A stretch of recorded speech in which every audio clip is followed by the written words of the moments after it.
Welcome to Jesus-Centric Leadership. I'm Donna. I'm here with Pastor Josh. We have Thomas at the table with us again today. Good to see you. And we are talking about speaking truth in leadership. Now, this is kind of a different kind of truth. We've talked a lot about truth. We had Jonathan on where we really went at truth as a whole. But this is challenging us as leaders as to when we speak truth and when we don't. Now, before we went on the air, we were talking a little bit about our enneagrams. And if you're familiar with that, Thomas and I are both 8s. Pastor, what are you? 3. Okay. And what does that mean? Can you explain that a little bit? So essentially, the heart behind why I do things is I want to be successful, which is, again, a great thing. Like, God has wired that into me, and he wants his church to be successful. So there's a great redeeming value in that. But the challenge of it is sometimes if I'm not careful, my success can be tied to how I make people think and feel. So sometimes speaking truth there's a little bit of a burden because I don't want to speak the truth so hard to push people away, which we've had conversations about that before. But that would be my personality. Which honestly is a blessing in your role, because that could be a whole big spoonful, whereas Thomas and I might have a great big spoonful. Here's some truth, and we're off to the next thing. And not that either of us want to hurt people at all, but we view maybe speaking that truth in a little bit of a different way. Yeah. An example that comes to mind of like a kind of a practical example. This isn't political by any means, so maybe I'll get in trouble. But when the COVID thing was like in full height and like panic everywhere, and like there was a disease running around the earth, like there were. Like, I was one that didn't want to get vaccinated right away because there was, like, that truth element for me. I was like, I want to speak truth. Like, I don't believe this is the right thing at the time. But then there was the other side of, like, okay, people want to get vaccinated so they can love people well and they can be in the presence. And it's like, that might be more Josh, and I'm on the other side. Like, which one of those is right? Like, I don't think one is more right over the other. Like, we want to speak truth, and we want to be grace-filled, and we want to love people. And it's like, the challenge for Christians, how do we bring those two together? Yeah, and I got it right away because I wanted to get into the nursing home because I had people that I hadn't seen in the nursing home. I wanted to take them communion. It ended up not mattering to get in the nursing home, but yeah, like... And I'm sneaking into the hospital, getting the full gown with the oxygen thing, looking like I'm on Grey's Anatomy or something, yeah. All right, so I want to reel it back a little bit. I've also heard that what you do also might depend a little bit on where you land on the Enneagram. You work with a congregation of people that have a lot of different feelings and thoughts and views on faith and all these different things. You currently work with students that may need that ability for somebody to speak that truth and love a little bit more in a different way. So each one of those has its gifts. We don't want to pigeonhole it as, oh, this is this, or this is good, this is bad, or whatever. But that's a little bit of where we're coming from as we talk about leadership and speaking truth. Yeah, no, and I would agree. And I think the thing that, like, so you can pigeonhole yourself into where you are, or you can see how who you are affects who you're supposed to be in Christ. And so that's like the thing that I'm learning about myself, is that I am naturally a little worried about what people think. And that's not always a good thing. And so I have people in my life that are challenging me to be a little more blunt. And so I say comments on this podcast a little more bluntly than I might have before because I have people that challenge me. And I think that's like, that would be my big thing, is how are we walking that balance of maybe truth and steady, and how are we letting other people speak into us how we need to grow in those areas? Yeah, I was just going to say the word steady because I've also been challenged by you of, hey, this is a cool gift that you have, the ability to point out truth and speak truth, but I need you to be steady in that and not just always maybe kind of going off the rails a little bit, or with this passion that sometimes picking the words as I say this is a little bit more challenging. But each one, wherever you land on this, as you speak truth, it comes with its challenges and it comes with its blessings, right? Yeah. And that's the reality. And that's why I think community is so important for us to learn the Enneagram would say the positives of your personality and the shadow side. Like all of us have a shadow side that's built into who we are. And the hope is that Christ redeems that, right? He sanctifies that through the Christian community. And what comes out is mostly the good in us, or a lot more good in us than bad in us.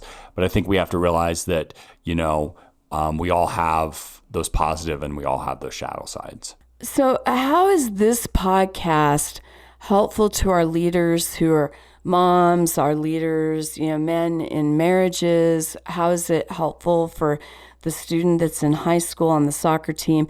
How is this helpful to talk about this concept, speaking truth? Yeah, well, I think because we are going to have opportunities to speak God's truth, and the world around us, I would say right now especially, they don't need more of my opinions or my thoughts and feelings.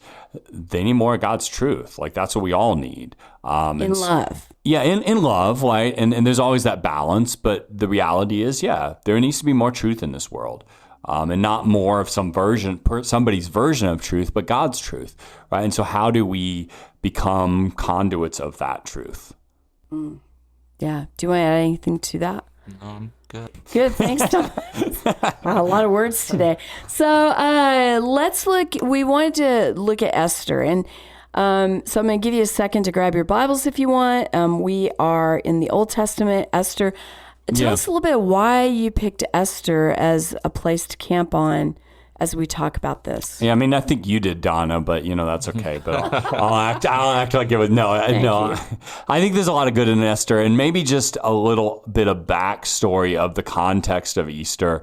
So the Jews were living in Jerusalem, God's promised land. The Babylonians came in, and it kind of parallels Daniel a little bit because the Babylonians came in. They bring the Jews into captivity, and kind of whoever they thought was the good Jews kind of had somewhat of positions in the Jewish government, which the Babylonians, they didn't always like that. And so you see that animosity, right? Daniel's thrown in the lion's den because of that animosity. Esther's chock full of that animosity too, that people don't like the Jews, that they see them as second-class citizens. They see them as bad people and somebody that needs to be destroyed. And so that's kind of the context that the story of Esther is in. And I think the value of it is, as you'll see, Esther kind of has a decision to make that's kind of a big one. And it has to do with, is she going to speak the truth or is she going to stay silent and preserve herself?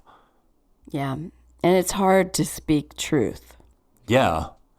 Yeah, and a lot is at stake at her. So to kind of dive in, a lot is at stake for her. So to set up the story, the spark notes of the story, and you can read it. It's 10 chapters, but is that there's a Queen Vashti, and Queen Vashti basically kind of ignores the king and ignores his rules, and so she gets removed from being the queen. And so Queen Vashti kind of gets replaced then with Esther. And so Esther's Jewish, and the Jewish people by this guy named Haman. Haman wants to destroy all the Jews. So he kind of gets the king to make this law that basically allows them to get rid of the Jews, to have a, mass extermination of everyone who's Jewish. And they don't know that Esther's Jewish, right? They don't. Yeah. Yeah. So Mordecai, her guardian, Mordecai is saying, hey, don't tell anybody you're Jewish.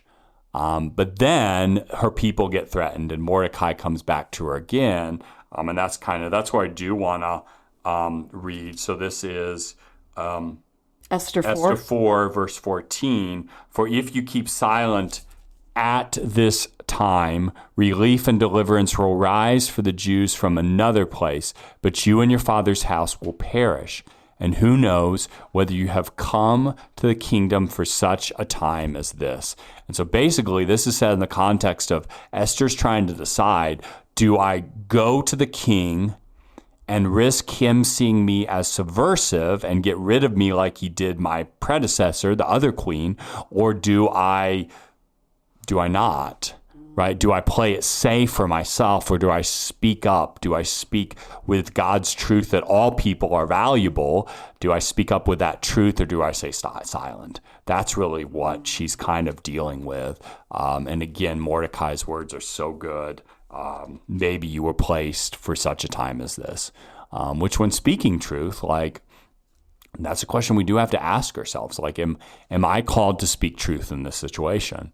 And sometimes the answer will be no, and sometimes it'll be yes. But I think we have to at least ask ourselves, at a minimum, we have to ask ourselves this question: if I'm called to speak truth here. Yeah. Keep looking at me like I got. Well, I know. I thought you were going to say more. You're like, yeah. Do you want to hear the end of the story then? Yeah, go ahead. Thank you. Yeah, Thanks so let's. Yeah, we're not sure where we're going. That's why they don't invite me that much. So the end of the story is Queen Esther does decide to speak up. And so she actually has a dinner party, and she does it 2 nights in a row, and she invites Haman, who wants to kill the Jews, and she invites the king. And so they come, and on the second night, Queen Esther basically says, hey, someone wants to kill me and my people. And she points out Haman, and Haman is hung on the gallows, and the Jews are saved. And it's this cool story that it all worked out for Queen Esther to speak truth. But it was a dicey situation, right? It could have gone either way. The king could have gotten rid of her just like that. So as a leader, how do you discern when it's your now? How do you discern that you were made for this moment, for such a time as this? How do you discern if this is something I've got to just be steady and maybe hold that back a little bit, or to speak into it? So I think one aspect of discerning that, and this isn't all of it, but one aspect that Esther teaches us is that it has to be about more than just you. So if your reason for speaking truth is, well, this is affecting me, I might give it a lot longer pause before I say anything. Now, I'm not opposed to you setting boundaries. I'm not opposed to you, doing the right thing for you. But I think Queen Esther, part of her doing it wasn't just, oh, this is going to affect me, but rather it was going to affect a whole lot of people around her. And so I think we have to put that in context. I think we should be quicker to speak the truth when there's more at stake than just what's best for me. And so I think that's one criteria, that when we're speaking truth, God speaks truth in the Bible because it's good for all people.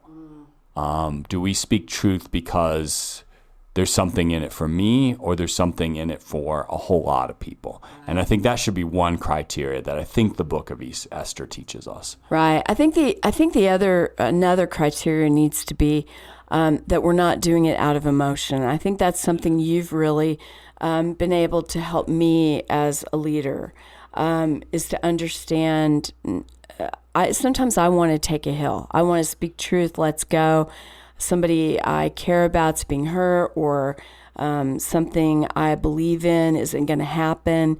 And it's not that those thoughts, feelings are wrong, but that is an emotion.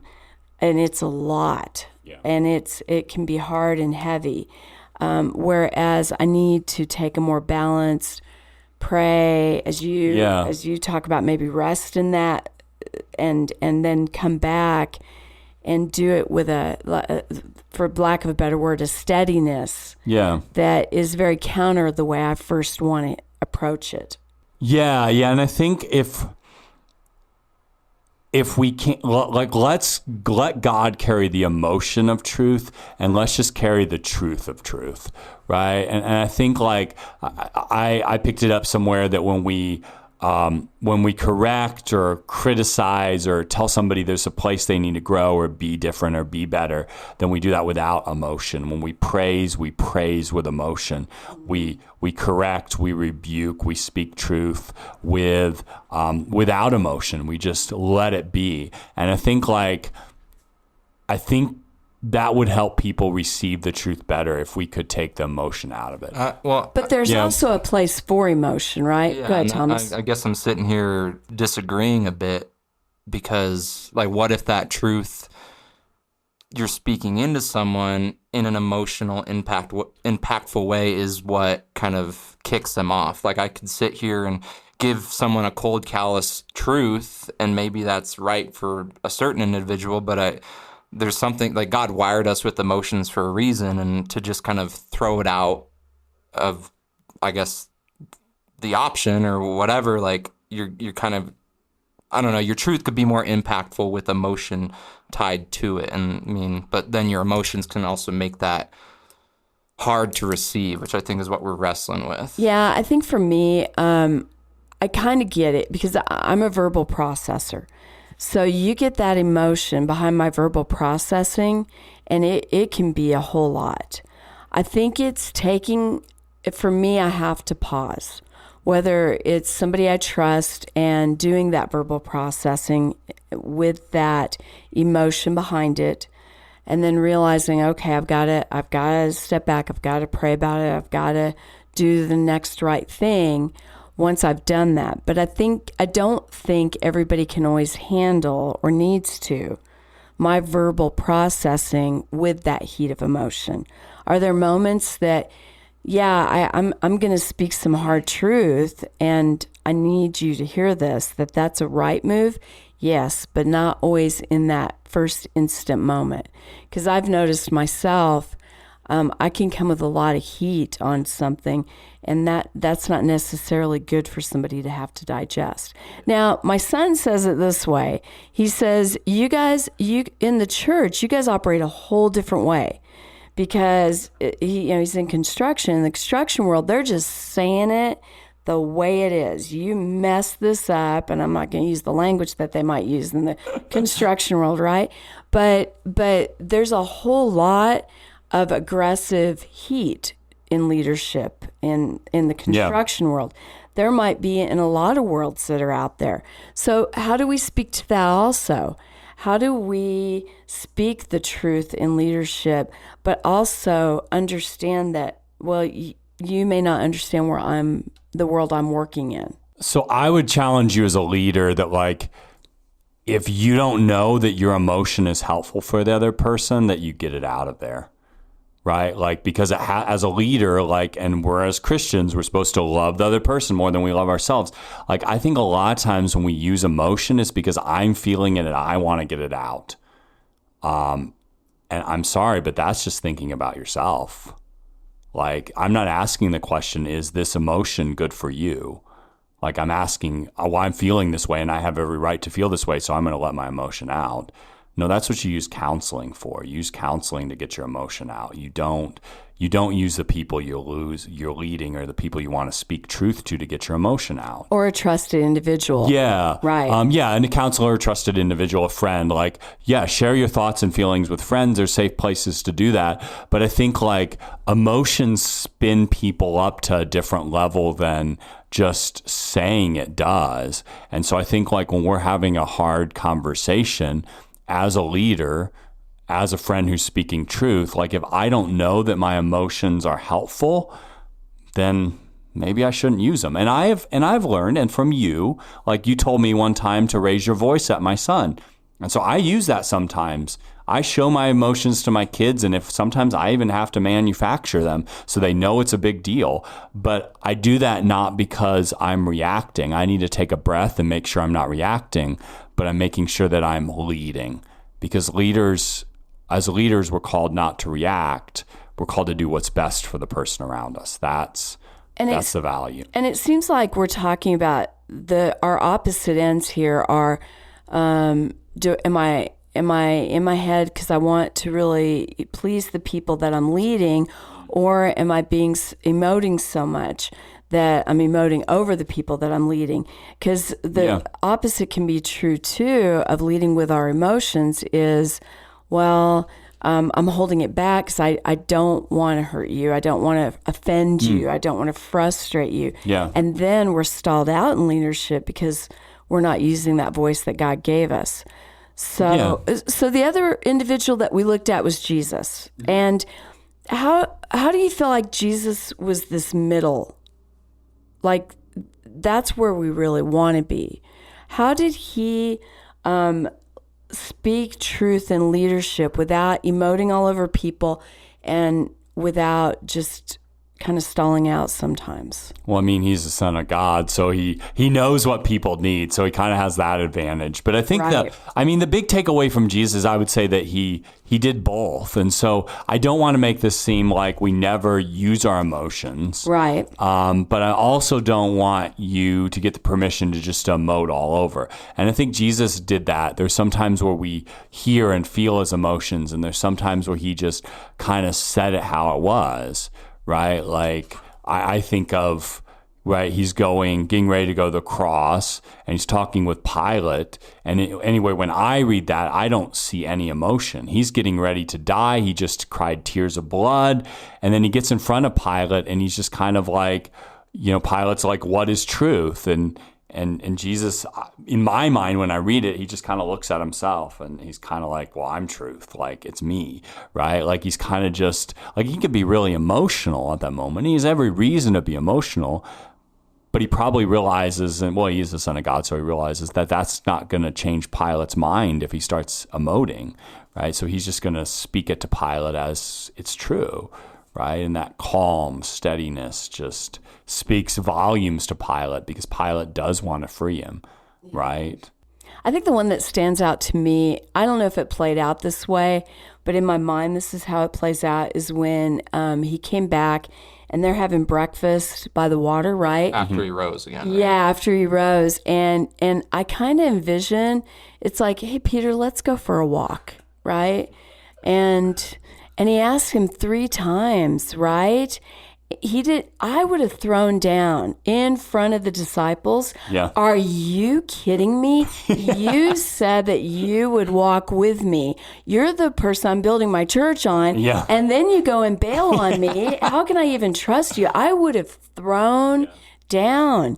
And that's not all the way he does it. He does it with that steadiness, with that, I'm just going to ask you 3 times, But he doesn't do my MO either, which would be my MO. My naturalness is I would just avoid it. I would just say, yeah, you and Peter, we're good. Like, we're good now, right? But but he speaks the truth, and he does it well, and he doesn't shy away from it. Like, those are hard words he says to Peter. Again, and I think it is. I think it's without emotion, because I think emotion probably would have been too much for Peter to handle, because it was hard enough the way it was, but he doesn't avoid it. But he gets right to the point. He does. Then feed my lambs. Yeah. Then feed my sheep, right? It's worth bringing up what we've been talking about behind the scenes of Jesus storming the temple. And you wanted to go there, didn't you? Well, it came up because it's like this emotion-fueled thing, but also like he's speaking truth. And it's like, we see the example of Peter, okay, like he is gentle with Peter, like he doesn't back away from what Peter did. Mm-hmm. He forgives Peter at the end of it. And like that's that gentle, kind Jesus that we know. But then we don't always look at this side of Jesus, but like Jesus saw his Father's house being swarmed by merchant and sin and greed and all sorts of things, and that angers him. And you can talk about the whip thing, but like he whips people out of that in his frustration. It's a godly anger, and it's the truth. Like the truth is, like his temple has been disgraced by these people. So I'm going to pause you there, and I do want to go into the whip. Talk a little bit about your theory behind the whip, and I think that really supports this all the more. Yeah, so the Bible, I believe the text is, and I don't know if you have it. I'll find it. Yeah, but it's, and again, I'm paraphrasing, but the text is that he made a whip and then he drove everybody out of the temple. And so when we hear made a whip, we think, oh, that's a quick thing. You go to Walmart, you make a whip. You get a whip. He's mad right now. Yeah, but probably if he actually made a whip that would be useful in an agricultural society, like it probably took a few hours to make the whip. And so even when he uses, and this kind of supports my argument, when we use our emotion, we decide to use it. We choose to use it. We choose to use it for the betterment of people, right? I choose to raise my voice at my kid because he needs to know that this matters to me, right? Jesus chose to let his anger kind of go so that this would matter to his people. And so I think that's really important, that he chose to use his emotion, not let his emotion choose to run you. Right. And sitting there for a couple hours weaving this, it was a very decisive moment. Yeah. I'm looking through scriptures. I got one more, but so far, like, Mark hasn't said he's made the whip. It just says he drove out the temple. And then Luke hasn't said either. There's John, which I'll turn to here, but because everyone knows the whip. So we may have to put it in the footnotes, and I'll find the text. But one of them says that it at least infers that he makes a whip. And so. Yeah. So we're going to put in the footnotes? No. Okay, here it is. John 2:15. In making a whip of cords, he drove them all out of the temple with the sheep and oxen, and he poured out the coins of the money changers and overturned their tables. So it's in John. Making, yeah. Could you imagine Jesus coming at you with a whip? Yeah. That's the fear of God right there. And flipping over your table. I mean, just as he's walking your way, I've just never thought about it this way. Like, oh yeah, this is going to go down. This isn't going to be good. Yeah. Yeah, and it's just really that you need to see that this really matters. Like, there are times where we need to tell people around us that this really matters. And so I'm going to choose to use my emotions in certain calculated ways. And you are kind of maybe not opening the floodgates of your emotions, but letting some of it go through. And you know what I love about having Thomas at the table? We've got 3 generations here of leaders, and we are all learning how to follow Jesus better, how to continue to work on our leadership. And I think for our listeners who are wrestling a little bit with the speaking truth in leadership, how do I do that? How do I do it wherever God has me? Remember, this side of heaven, we are always working on these things, and not just a moral things that will help us to be a better person, but to truly be a strategic leader in the ways that God wants us to, in the ways that he's gifted us to. Yeah, I love that. And I love that you joined us today for Jesus-Centric Leadership. We really enjoyed our conversation today and look forward to next time. Have a great day.